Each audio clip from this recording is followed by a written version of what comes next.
It says, "He who endures to the end will be saved," because our enemy is a roaring lion, seeking whom he may devour.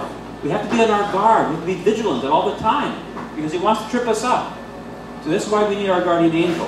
This next song is about a very famous story about the prodigal son. Now, which one of you has ever heard that story? Everybody here, right? Very famous story. Maybe some of you have been a prodigal son or daughter, right?